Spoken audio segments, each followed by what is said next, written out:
This is Gamer Weekly, bringing you the latest of what the video game scene has to offer. On today's episode of Gamer Weekly, I have Kai from Daedalic Entertainment, and we're going to be talking about State of Mind. Hello, everybody, and welcome to another episode of Gamer Weekly. If you've been wondering where I've been, it's a long story. Basically, nothing's been working. All the schedules have been going all over the place, and it's been a weird hiatus thing. But we're back. We're good, and I'm pretty sure that I'm not taking another hiatus. So don't worry, guys. I'm still here. With me today is Kai from Daedalic Entertainment. Thank you so much for coming onto the show. Hi. It's a pleasure to be with you, so it's not a problem. I hope we had a lot of fun with the game and with some nice conversations. I hope for the same as well. Kai is talking to me from Germany, I believe, right? Yeah, it's pretty cold here. We have snow, we have ice, and in general, I like ice, but only in the summer. But this stage outside, it's how can I say? It's awesome. Because judging from like the SoundCloud information that I get, because I get like all the stats of like who's listening and stuff. Apparently, there's a lot of people in Germany that listen. Also, Ukraine and stuff too. I know that's not really like in the same area, but I mean like it's over on the other side of the world, right? Yeah, that works. So let's talk about State of Mind, your guys' latest game. Tell me, what is State of Mind about? First of all, it's a story-driven game. So we have a lot of questions. It's is State of Mind something like Deus Ex, for example? It's not. It's a story-driven game. It's more similar to how can I say, Still Life or other adventure games. And it's a future-based thriller. So all is related in the near future. So it's the year 2048. And it's related, or the story is related to a guy. His name is Richard. And he has some serious problems. And during the game, you can solve these problems, or you can find the conclusion why he get so much trouble inside of his life. So it sounds like a family tragedy in some way, but it's not. It's more like a thriller. And so, because you say that it's an adventure game, now are we talking more on the lines of like it's a walking simulator type of adventure game, or is it more of like there's a lot of puzzles that you have to solve and like that kind of way? Yeah. Okay. You have puzzles. You have dialogues. You have decisions. You can interact with items, everything, and of course you can explore because the game is truly 3D, and it's something new to Daedalic because we are more known for point-and-click adventures. During our half decade, I would say, and we changed it a little. So now you can explore freely in big areas or in apartments. You can interact with all the stuff inside of the apartments or locations, and it's more filled with puzzles, but also dialogues. So it's a good mixture. And so, because you said that it's very similar to like how Deus Ex is set up, are we going to see a lot of like ourselves becoming modified to like a? No. Okay. it's vice versa. I say more people or a lot of people ask us about the game and that it's X, but it's not. It's more like Still Life or or other games in this genre. So it's more story-driven. There's action, of course, inside, but it's not something like Deus Ex. Definitely not. So there's no cover and shoot and stealth, and you have to like modify your body to where you can have weird laser eyes. I don't know. I didn't really play a whole lot of Deus Ex, so I don't really know a whole lot that goes on in that game. there are upgrades for the bodies, but it's related to the story. So, and the year as we designed the story, we made a big research about what's happened in the near future. So, for example, which technology is right now in development or it's pretty close to release, and we try to integrate this. So, for example.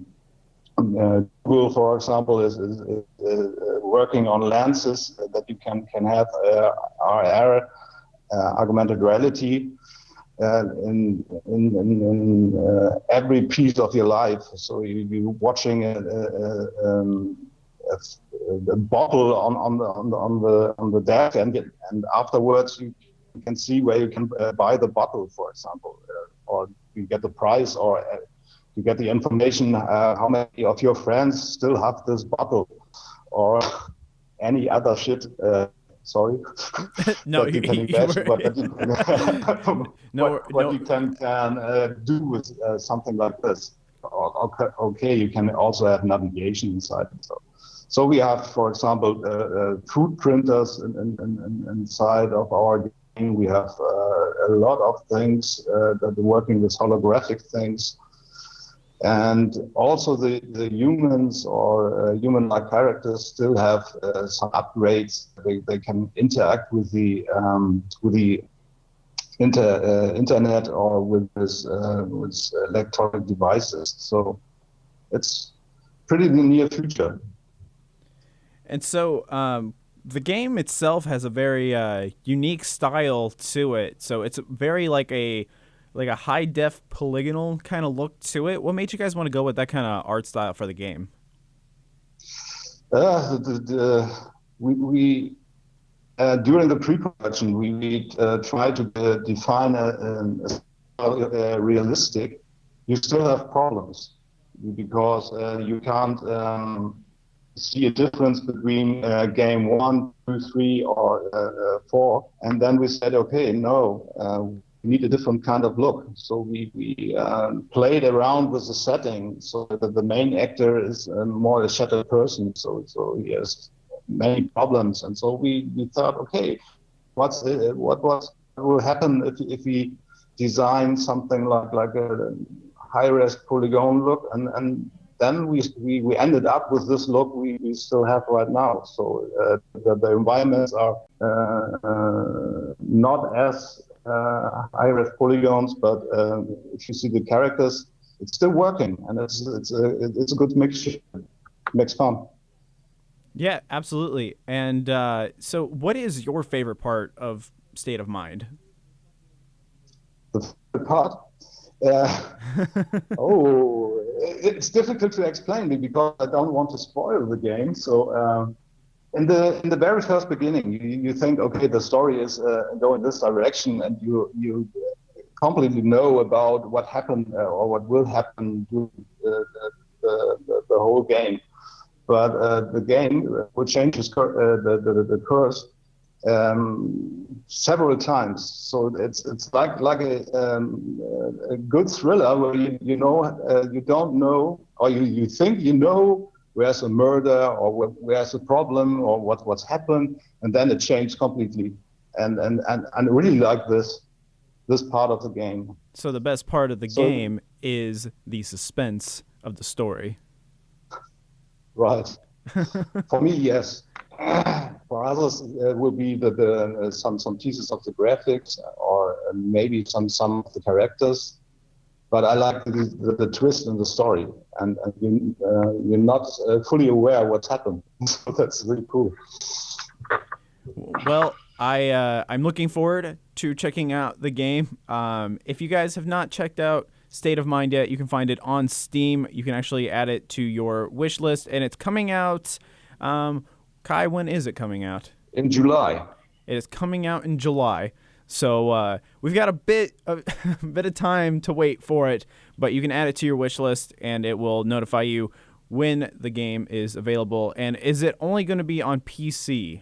No, it will be on consoles as well, and it will be on Mac and Linux as well. Is it also going to be on the Nintendo Switch, or is that not something you can say? Could be. Let's see. So anybody that out there that's buying a Switch in the next couple of months, check it out. It might be there. If it's not, you didn't hear it from here. Don't worry. We didn't confirm anything. Don't worry. No, it's not a problem. They can blame me. I just simply asked. I was like, I don't know. But yeah, no, thank you, Kai, so much for coming onto the show. And I mean, it's an adventure game. You can't spoil too much. So if you want to know what happens in the game, I can tell something about the story, and it's pretty easy. So during the story, you will figure out, or in the first minutes, you will figure out what's happened with the main actor. So that's Richard Nolan, and Richard is waking up in the middle of how can I say a bomb assault. And he has no fucking clue how he's coming to this spot. And afterwards, he is falling unconscious, and he is awaking in a hospital. And in the hospital, he gets clear information what's happened. But afterwards, he's coming home, and his life getting even worse because his wife and his child left the apartment without leaving any clue. And it's getting even worse because a robot, an android, is now in his apartment, and he hates any kind of technique. So he still has a problem with this. And then he tries to figure out what's happened with his wife and his son. And during this process, he will see that something is really weird with himself, because someone tried to upload his brain into a digital world, and something is going wrong. So now he's split it into two persons, one in the digital world and the other one in the real world. And that is a really crazy thing, because both are development in a different way, but they need to cooperate to get the full scope of their mind together. And it's really, how can I say, it's really entertaining to see what's happened.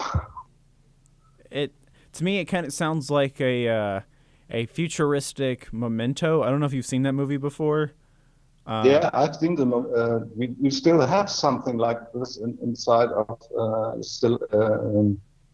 of our game, and it's called Mementos, and it's related on some researches we made. So now it's common that we send, for example, pictures around to our friends and say, take a look, that was my holiday, or that was my hotel, something like this. But they're still working on something different, and it's in some way it's a memento. So you can in the future that you have the possibility to send memories of your own to your friends, and they can step around in these memories, and something like this we still have inside of the game. It's really funny.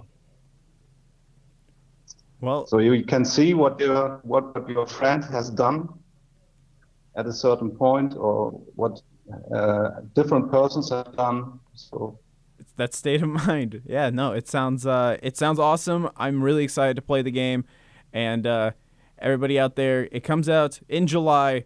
Add it to your wish list, and you can also find it on console as well in July. So Kai, thank you so much for coming on to the show, and everybody out there listening, thank you so much for listening, and tell your friends. We're here to stay. Don't worry. So goodbye, everybody.